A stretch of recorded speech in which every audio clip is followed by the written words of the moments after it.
of experts in Mecca investigates Houthi violations and weapon smuggling.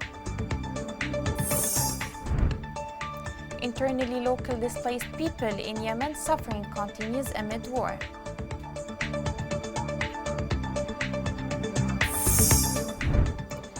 Hodeidah port where 70% of humanitarian aid stacks while Yemen is starved. Is it a blessing or a curse? Welcome to Yemen Today TV. This is the English news with me, Roshan Fouad. The start is from Al Dala. The government forces killed and injured a number of Houthi militia elements northwest of Al Dala. A military source said that those Houthi militants were killed in a bombing that targeted their movements in Al Fakhir area west of Qa'taba district. Also, confrontations resumed between government forces and the Houthi militia in Ma'rib in mass front, northwest of the city, and inflicted heavy losses among the militia.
The continuing war in Yemen has complicated the crisis of displacement in the country.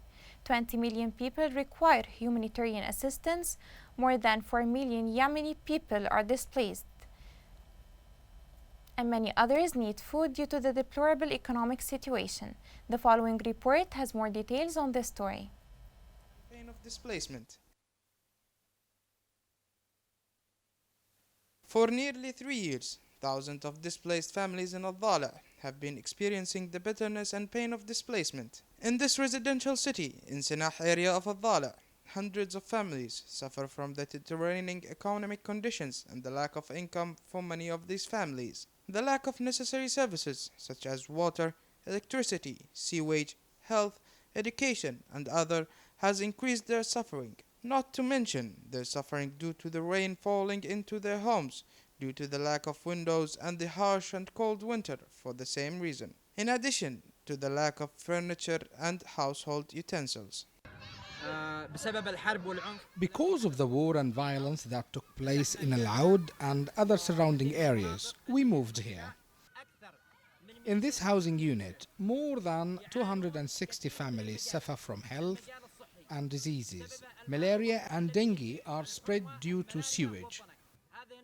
Another problem is the lack of food, as some families do not have anything to eat because organizations' aid does not reach this camp. The suffering of displaced children in the residential city of Sinah goes further as there is no place to receive education. However, number of teachers volunteered to teach in the bare land, a school that does not have classrooms, tents, or seats and lacks the most basic utilities, amid appeals to the authorities and humanitarian organizations to help these children to complete their education. A year has passed and the children did not receive any education and did not enroll in school. So we made a personal effort to establish a school for children, where they would sit on the ground and sky as a roof for the classes. No cams, no books, no bags, and without the personal initiative from some teachers who volunteered to help, children wouldn't have any education. We are now calling on international organizations and urging them to quickly help these children. Due to overcrowding of the displays in the house unit, we had to educate the children without classrooms, and we tried to make an effort to provide them with knowledge. And thus we asked the organization to respond to our appeal and help the displaced in this unit. The suffering of the displaced families in the residential city of Sinah is aggravated, and war, the high cost of living, the lack of income, and the absence of necessary services have besieged them for 3 years. The hardship of the displaced people in Dhala is increasing due to the absurd war waged by the Houthi militias and the absence of necessary services that cause disease to spread, as the displaced families in the Sanaa were forced to teach their children in a school that does not contain either classes, chairs, or even tents. In addition, the UNHCR announced that 85% of displaced families in Ma'rib are unable to pay rentals. UNHCR warned that the humanitarian needs in Ma'rib have increased and reached a worrying level, with more people forced to flee as a result of the Houthis' rejection of the proposed UN peace plan. The organization officials said that the deplorable conditions have exceeded their capacity. Relief organizations can only reach to 21% of the displaced camps due to insecurity as they are close to the front lines, calling on to ensure access to the camps to be able to deliver vital aid to the displaced. The United Nations called on the international community and donors to urgently fund the water, hygiene, and sanitation sectors in Yemen. A tweet from the United Nations Office for the Coordination of Humanitarian Affairs in Yemen, OCHA, stated that more than 50 million people in Yemen are in need of assistance related to the water, sanitation, and hygiene sectors. What these sectors receive does not exceed 7.8% of the amount of funding required. OCHA warns that humanitarian partners will have to reduce urgent water supplies next September if funding is not available.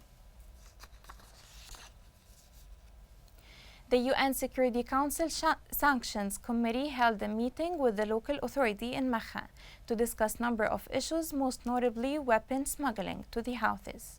The local authority in Makha briefed the committee on the humanitarian situation and stressed the urgent needs of the population and the displaced. The meeting addressed also the issue of Houthi minefields as well as the mass destruction of the infrastructure. The coordinator of the committee of experts said in a brief statement that the purpose of the visit was to investigate humanitarian issues and violations of human rights.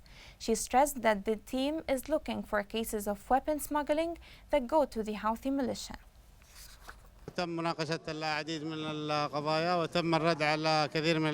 Many issues were discussed and many inquiries were addressed to the local authority.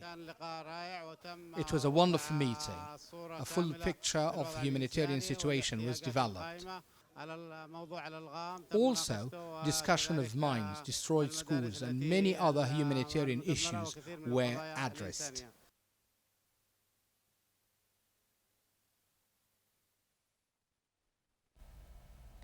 Hodeidah port is one of the most strategic ports on the Red Sea.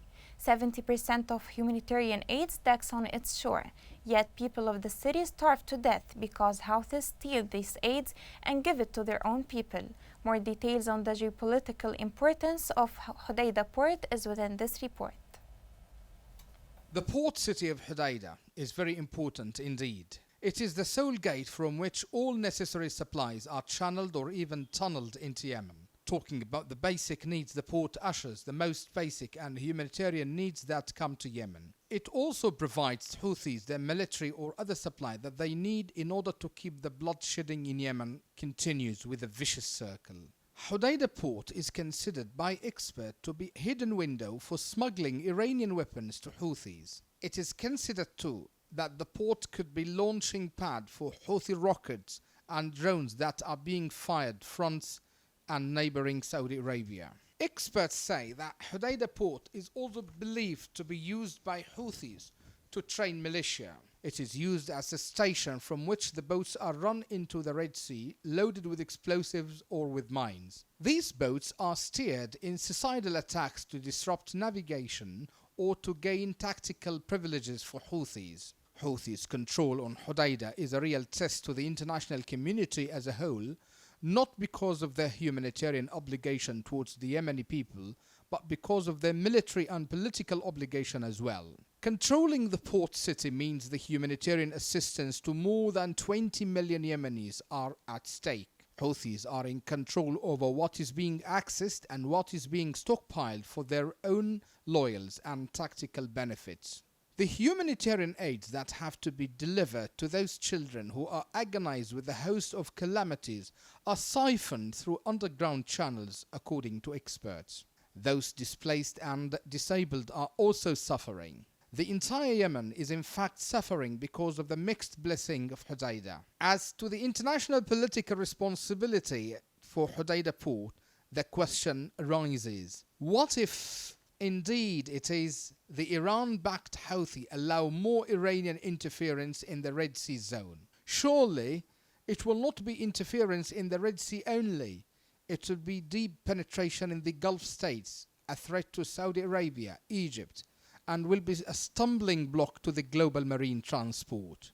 The humanitarian, military, political and economic consequences of Houthi control on Hodeidah port have severe international costs. Eventually, while innocent citizens of Hodeidah are envied because they have the port in which 70% of humanitarian aid decks, yet they are starving and have no slice of bread to eat. This is irony of fate in its best manifestations. In Hodeidah, more than 200 eye surgeries were conducted by the free medical camp that was held in Hais Rural Hospital by Ghita al-Rahma Foundation, supported by Kuwait. The medical camp targeted poor, vulnerable families and displaced people who cannot afford treatment costs. Needed medical tests and screening of patients was carried out free of charge. This comes as a gesture to alleviate the suffering of those vulnerable who have been crushed by the ongoing war.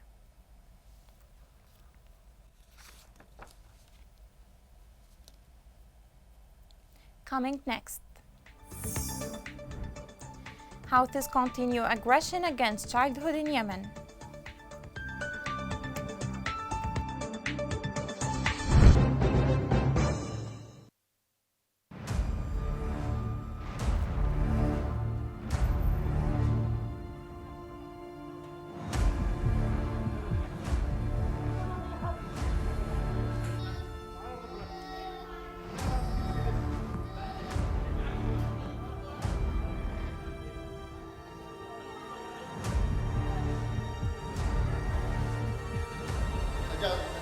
ثالثتي على منطقة الروضة، استهدف الأطفال الأبرياء اللي يلعبوا في الشارع، يدعي للسلام يقولوا للسلام يقتل أطفالنا، يقتل أطفالنا الأبرياء. أنا قلت استجعت ولا قلنا يقع واحد صاروخ ثاني، طلعت البيت حقنا. جالس أنا ألعب أنا وأصحابي والصاروخ انطرح. Irani-backed Houthi militia robbed a development institution in Ib in continuation of their organized operation to seize and loot private institutions and property.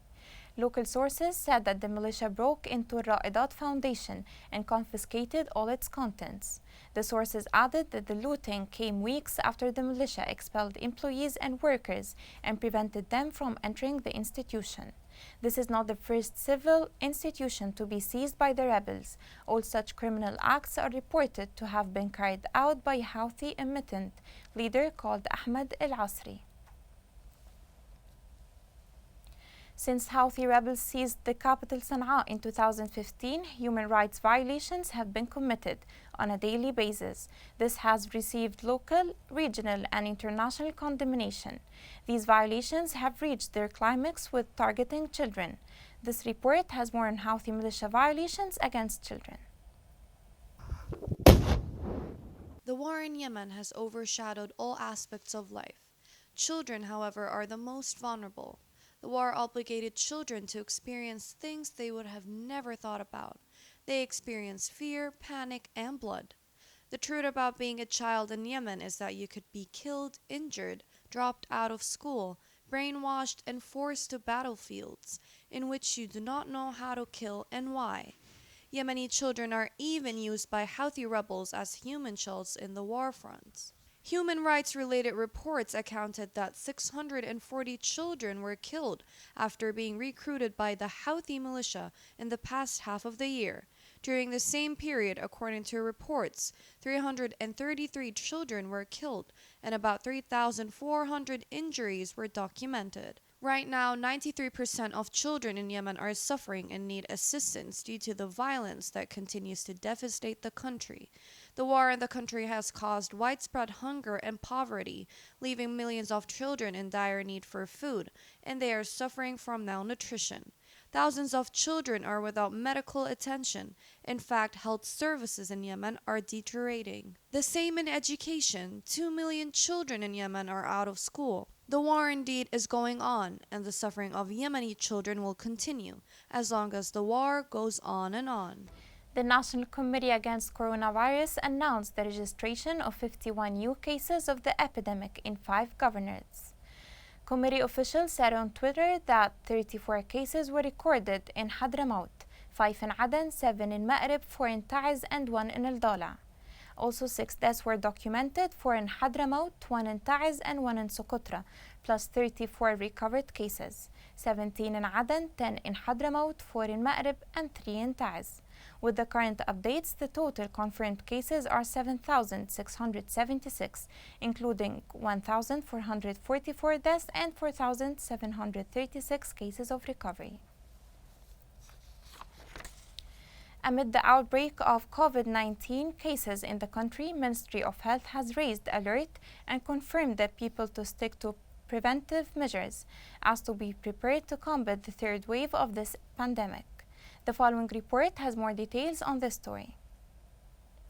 COVID-19 pandemic third wave has begun in Yemen, according to the announcement made by the Ministry of Health, which directed to raise the standby status of isolation centers with the registrations of infected cases in the areas under the control of the legitimate government, while the Houthi militia continues to hide the number of infected and deaths despite the hospitals being filled and cemeteries receiving victims daily. The Minister of Health and Population, Dr. Qasim Buhaybih, mentioned that the third wave of the COVID-19 has started, as he called on citizens to adhere to the precautionary measures against the epidemic. He also confirmed that the number of infections announced in the areas under the control of the legitimate government does not exceed 10% of the actual numbers of daily infections. Buhaybih stressed that the past few days witnessed a remarkable increase in the number of cases of infection with the virus, and that the ministry directed all isolation centers in the governorate to raise their alert to the maximum capacity. In light of the total rise of COVID-19 confirmed cases, they represent only 10% of the cases in society.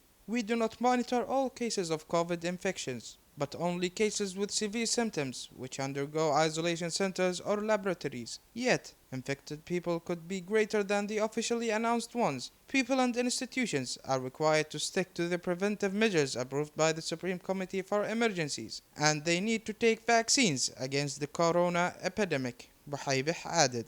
COVID-19 outbreaks for the third time in a country where international organizations warn that 20 million of its 30 million population are without medical care. Health facilities have been destroyed, humanitarian supplies are short, and all due to the current war. Economic experts are calling for the need to establish a real partnership between the government and the private sector. Participants in a symposium entitled Outcomes of the Economic Crisis in Yemen, Problems and Solutions stressed the importance of coordinating financial and monetary policies and fostering supervision to prevent currency manipulation. Headlines. UN Eminent Committee of Experts in Maha investigates Houthi violations and weapon smuggling. Internally local displaced people in Yemen suffering continues amid war.